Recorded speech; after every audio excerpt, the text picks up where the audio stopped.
आज हम बात करेंगे स्विच केस स्टेटमेंट की और जानेंगे कि स्विच केस स्टेटमेंट को कहां-कहां पर लगाया जा सकता है। जब हम कोई प्रोग्राम बनाते हैं और उस प्रोग्राम में हमारे पास सेलेक्ट करने के लिए दो या दो से अधिक ऑप्शंस होते हैं, यानी आप कह सकते हैं कि बहुत सारे ऑप्शंस होते हैं, मगर उन सारे ऑप्शंस में से हमें किसी एक ऑप्शन को सेलेक्ट कर उसे ही एग्जीक्यूट करना होता है। तो उन जगहों पर आप स्विच केस स्टेटमेंट का यूज कर सकते हैं। स्विच केस स्टेटमेंट को इफ एल्स का अल्टरनेट भी माना जाता है। कुछ प्रोग्राम ऐसे होते हैं जहां पर इफ एल्स का यूज बहुत आसानी से हो जाता है, लेकिन कुछ प्रोग्राम ऐसे होते हैं जहां पर इफ एल्स के बजाय स्विच केस ज्यादा कन्वीनियंट होता है। जैसे मैंने अभी आपको बताया कि किसी भी प्रोग्राम में स्विच केस का यूज तब करते हैं जब हमारे पास सेलेक्ट करने के लिए दो या दो से अधिक ऑप्शंस होते हैं। तो जब हम प्रोग्राम बनाते हैं तो वहां पर हम अपने ऑप्शंस को केस 1, केस 2, केस 3 करके डिफाइन करते हैं और किसी भी प्रोग्राम में केस स्टेटमेंट को प्रोग्राम की जरूरत के हिसाब से यूज किया जा सकता है। जैसे केस 1, केस 2, केस 3 और आगे भी आपको जितनी जरूरत है आप लगाते जाइए। तो आइए सबसे पहले हमें समझते हैं कि स्विच केस स्टेटमेंट को किसी भी प्रोग्राम में कैसे लगाया जाता है। तो यहाँ पर आप चार्ट में देख रहे होंगे, सबसे ऊपर मैंने लिखा है स्विच एक्सप्रेशन।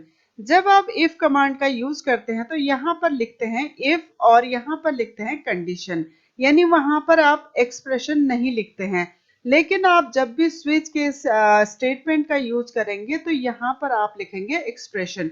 एक्सप्रेशन क्या होता है? एक्सप्रेशन का मतलब है यहाँ पर आप उस वेरिएबल का नाम डिफाइन करेंगे जिसमें आप वैल्यू को इनपुट करेंगे। तो अब आपके दिमाग में ये सवाल आ रहा होगा कि वेरिएबल में हमें वैल्यू को इनपुट करने की क्या जरूरत पड़ गई। उसी इनपुट वैल्यू के जरिए हम कंप्यूटर को ये बताएंगे कि हम कौन सा केस यानी कौन सा ऑप्शन सेलेक्ट करके एग्जीक्यूट करना चाहते हैं। तो यहाँ पर एक्सप्रेशन की जगह हम लिख देंगे अपने वेरिएबल का नाम और उसमें वैल्यू को इनपुट कराएंगे। सपोज मैंने प्रोग्राम को एग्जीक्यूट करा और उसमें सबसे पहली बार मैंने अपनी जो वैल्यू इनपुट करी वो 2 करी। तो इसका मतलब क्या है कि मैं कौन से वाले केस को एग्जीक्यूट करना चाहती हूँ? सेकंड नंबर के केस को एग्जीक्यूट करना चाहती हूँ। लेकिन कंप्यूटर तो जो है वो फर्स्ट केस को पहले चेक करेगा। तो कंप्यूटर क्या करेगा कि यहाँ पर जो भी वैल्यू आपने इनपुट की है उसके बाद वो क्या करेगा, सबसे पहले केस 1 में आएगा। यहाँ पर उसकी कंडीशन क्या हो जाएगी, गलत हो जाएगी, क्योंकि हमने अपनी जो वेरिएबल है उसमें क्या इनपुट किया है, 2 किया है। तो इसका मतलब है कि जो पहला केस है वो क्या हो गया, आपका गलत हो गया। तो इसके बाद क्या करेगा कंप्यूटर, सीधे सेकंड वाली कंडीशन पर जंप करेगा। यहाँ पर क्या है, केस है 2 और जो हमने वैल्यू इनपुट की थी वो भी क्या है 2, यानी कि केस की वैल्यू और हमारी इनपुट वैल्यू दोनों आपस में मैच कर गए। तो अब कौन सा पाथ चलेगा, ट्रू पाथ चलेगा। ट्रू पाथ में कंप्यूटर आएगा और जो भी आपने इस केस के अंदर स्टेटमेंट्स को डिफाइन किए हैं सारे को एग्जीक्यूट करेगा। एक बार जब सारे जो स्टेटमेंट हैं वो एग्जीक्यूट हो जाएंगे तो कंप्यूटर क्या करेगा, ब्रेक कर देगा, उस केस को क्या करेगा, ब्रेक कर देगा। तो यहाँ पर आपको एक बात बहुत ध्यान रखनी है कि जब भी आप किसी केस के अंदर स्टेटमेंट्स को डिफाइन करते हैं तो सारे स्टेटमेंट्स को लिखने के बाद अंत में आप ब्रेक कमांड को जरूर लगाएंगे। अब यहाँ पर हमारा केस सही हो गया तो कंप्यूटर ने क्या किया, सारे स्टेटमेंट्स को चेक किया और उसके बाद सीधे प्रोग्राम के बाहर आ गया, यानी उसने क्या कर दिया, आपको प्रोग्राम से एग्जिट कर दिया। हर स्विच केस स्टेटमेंट के लास्ट में एक डिफॉल्ट सेगमेंट भी बनाया जाता है। इसको बनाने का खास कारण यह है कि आप जो भी वैल्यू एक्सप्रेशन से इनपुट कर रहे हैं अगर वो आपके द्वारा बनाए गए किसी भी केस से मैच नहीं करते हैं तो उस दशा में कंप्यूटर क्या करेगा, सीधे डिफॉल्ट सेगमेंट में आएगा और डिफॉल्ट सेगमेंट में जो भी आपने स्टेटमेंट्स लिखे हैं उनको चेक करने के बाद सीधे प्रोग्राम से बाहर एग्जिट हो जाएगा। तो अब आप स्विच केस स्टेटमेंट को समझ गए होंगे, ये बहुत ही आसान है। इसमें आप जब भी प्रोग्राम बनाते हैं तो आपके जो भी ऑप्शन होते हैं उनको आप केस के जरिए केस 1, केस 2, केस 3 से डिफाइन कर देते हैं। उसके बाद आप एक्सप्रेशन के जरिए कंप्यूटर को बताते हैं कि आपको कौन सा वाला केस एग्जीक्यूट करना है। तो कंप्यूटर क्या करेगा कि उसी पर्टिकुलर केस को एग्जीक्यूट करके आपने जो भी उसके अंदर स्टेटमेंट्स लिखे होंगे उनको चेक करके प्रोग्राम से बाहर एग्जिट हो जाएगा। तो चलिए इसी प्रोग्राम को एक बार कंप्यूटर में भी बना के देख लेते हैं। हम यहाँ पर एक ऐसा प्रोग्राम बनाने जा रहे हैं जिसमें 1 से 7 तक के नंबर इनपुट कराएंगे। यानी जो हमारा प्रोग्राम होगा उसमें कुल कितने केस होंगे? 7 केस होंगे और हर एक केस में सप्ताह का एक दिन जो होगा वो प्रिंट होगा। जैसे केस 1 होगा तो उसमें मंडे प्रिंट होगा, केस 2 होगा तो उसमें ट्यूसडे प्रिंट होगा। यहाँ पर मैंने हेडर फाइल और वॉइड मेन लगा दिया है, साथ ही एक वेरिएबल डे को डिफाइन कर लिया है। इसके बाद हमें अपने वेरिएबल में वैल्यू को इनपुट कराना है और फिर डिफाइन करना है स्विच केस स्टेटमेंट को। स्विच केस स्टेटमेंट बहुत आसान है। आपको क्या करना है, स्विच लिखना है सिंपली, उसके बाद ब्रैकेट में एक्सप्रेशन लिखना है। एक्सप्रेशन का मतलब जो वेरिएबल हमने डिफाइन किया था उसका नाम यहाँ पर लिखना है। फिर शुरू करना है कर्ली ब्रेसेस, ये है ओपनिंग कर्ली ब्रेसेस, और जो क्लोजिंग कर्ली ब्रेसेस होता है वो लास्ट में लगता है। तो ओपनिंग कर्ली ब्रेसेस और क्लोजिंग कर्ली ब्रेसेस के बीच के स्पेस को हम बोलते हैं स्विच केस बॉडी।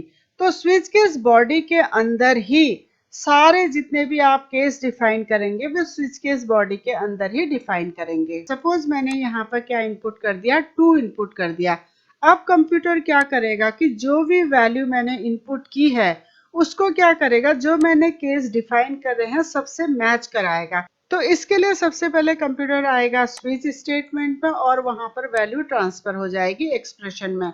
उसके बाद यहाँ से सारे केस जो होंगे एक के बाद एक चेक होंगे। तो सबसे पहले कंप्यूटर आएगा केस 1 में, यहाँ पर जो हमने वैल्यू इनपुट की है उसको मैच कराएगा। तो हमने वैल्यू इनपुट की थी 2, तो यहाँ पर जो हमारी वैल्यू है वो मैच नहीं हो रही तो कंप्यूटर इसे फॉल्स मानेगा और सीधे नेक्स्ट केस में जंप कर जाएगा। नेक्स्ट केस में भी हमारी जो वैल्यू है 2 है और जो हमने वैल्यू इनपुट की थी वो भी क्या थी, 2 थी। तो ये दोनों आपस में क्या हो गए, मैच हो गए। जैसे ही केस जो होता है ट्रू हो जाता है, यानी जो वैल्यू होती है वो मैच हो जाती है, तो कंप्यूटर क्या करता है, उसके अंदर जो भी स्टेटमेंट लिखे होते हैं उनको चेक करना शुरू कर देता है। तो यहाँ पर मैंने एक बहुत छोटा सा स्टेटमेंट लिखा है कि अगर मेरा जो केस है 2 वो ट्रू होता है तो आप क्या करो, ट्यूसडे प्रिंट कर दो। तो कंप्यूटर सिंपली क्या करेगा, ट्यूसडे प्रिंट करके ब्रेक हो जाएगा। तो मैंने पहले आपको बताया था कि जब भी हम केस कमांड लगाते हैं तो सारे स्टेटमेंट लिखने के बाद लास्ट में ब्रेक कमांड जरूर लगाते हैं। तो देखिए यहाँ पर मैंने ब्रेक लगाया है, तो इसका मतलब क्या होगा, जैसे ही कंप्यूटर केस 2 के सारे स्टेटमेंट्स को चेक करेगा उसके बाद ब्रेक हो जाएगा। ब्रेक होने का मतलब क्या है, सीधे प्रोग्राम से बाहर एग्जिट हो जाएगा। तो इसी तरह जैसे हमने अपने वेरिएबल में सपोज 6 इनपुट कर दिया तो कंप्यूटर क्या करेगा, पहले जो हमने 5 केस लिखे हैं सारे केस को चेक करेगा और जो भी आपने इनपुट की है वैल्यू उसको हर केस से मैच कराएगा। लेकिन क्या होगा, फॉल्स हो जाएगा केस। तो वो क्या करेगा, जब 6 केस में आएगा तो यहाँ पर केस क्या हो जाएगा, ट्रू हो जाएगा, क्योंकि वो वैल्यू आपस में मैच कर जाएगी। तो यहाँ पर स्टेटमेंट मैंने लिखा है सैटरडे, तो वो क्या करेगा, सिंपली सैटरडे प्रिंट करके प्रोग्राम से बाहर आ जाएगा। अब बात करते हैं डिफॉल्ट कमांड की। हमने यहाँ पर वैल्यू कितनी इनपुट करनी थी, 1 से लेके 7 तक। सपोज मैंने यहाँ पर वैल्यू इनपुट कर दी 8, तो हमने जो पहले के 7 केस डिफाइन किए हैं वो सब क्या हो जाएंगे, फॉल्स हो जाएंगे। यानी किसी भी केस से हमने जो इनपुट की थी वैल्यू वो मैच नहीं की। तो ऐसी दशा में कंप्यूटर क्या करता है, जब किसी केस से हमारी वैल्यू मैच नहीं करती तो वो सीधे कौन से सेगमेंट में चला जाता है, डिफॉल्ट सेगमेंट में चला जाता है और वहां पर जो भी स्टेटमेंट आपने लिखा है उसको प्रिंट करके वो बाहर प्रोग्राम से बाहर एग्जिट हो जाता है। तो चलिए इस प्रोग्राम को एक बार रन करके भी देख लेते हैं। ये किया रन, तो ये मांग रहा है 1 से 7 तक के नंबर, हमने इनपुट किया 5। तो देखिए इसने फ्राइडे प्रिंट करके दे दिया है। सपोज इसमें मैं कोई इनवैलिड नंबर दे देती हूँ, यानी कि 1 से 7 के अलावा कोई और नंबर दे देती हूँ, जैसे मैंने 9 दे दिया। तो देखिए सीधे डिफॉल्ट सेगमेंट में चला गया और इसने लिख दिया कि invalid number. Switch case statement के साथ एक छोटी सी दिक्कत तब आती है जब आप अपने वेरिएबल को, यानी जो आपका एक्सप्रेशन है उसको कैरेक्टर टाइप डिफाइन करते हैं। क्योंकि स्विच केस स्टेटमेंट क्या करता है कि जो इंग्लिश के कैपिटल राइटिंग होती है और स्मॉल राइटिंग यानी लोअर केस और अपर केस में फर्क करता है। जैसे आप कैपिटल ए लिखेंगे तो वो उसे अलग केस मानेगा और स्मॉल ए लिखेंगे तो उसे अलग केस मानेगा, इसलिए आपको दोनों डिफाइन करने पड़ेंगे जब आप केस डिफाइन करेंगे। तो यहाँ पर मैं इसे एक छोटे से एग्जाम्पल से आपको समझाती हूँ। मैंने यहाँ पर एक वेरिएबल ले लिया है a, जिसको मैंने कैरेक्टर टाइप डिफाइन किया है, जिसमें हम वैल्यू को इनपुट करेंगे। तो देखिए यहाँ पर जब मैंने केस को डिफाइन किया है तो कैपिटल A को भी डिफाइन किया है केस के साथ और स्मॉल a को भी डिफाइन किया है, यानी कि मैं अपने वेरिएबल में चाहे कैपिटल A इनपुट करूं या स्मॉल a इनपुट करूं, स्टेटमेंट जो है वो सेम ही रहेगा। ये हम कंप्यूटर को बताना चाह रहे हैं। इसी तरह जो नीचे वाला केस है उसमें देखिए केस के साथ मैंने एक बार कैपिटल W लिखा है, एक बार स्मॉल w लिखा है। इसका मतलब क्या हुआ कि जब भी हम कोई वैल्यू इनपुट कराएंगे, चाहे वो कैपिटल W हो या स्मॉल w हो, जो स्टेटमेंट है वो सेम ही रहेगा। तो इसे भी एक बार रन करके देख लेते हैं। देखिए यहाँ पर जैसे मैंने कैपिटल A इनपुट किया तो ये आया रेड। तो मैं एक बार इसे और रन करके दिखाती हूँ। इस बार मैं जो वैल्यू डालूंगी वो स्मॉल a डालूंगी। तो ये देखिए मैंने डाला, उसने फिर भी रेड प्रिंट करा, यानी कि कैपिटल A डालूं या स्मॉल a डालूं, जो हमारा स्टेटमेंट है वो सेम ही रहेगा। तो ये था स्विच केस स्टेटमेंट। उम्मीद है आपको समझ में आया होगा।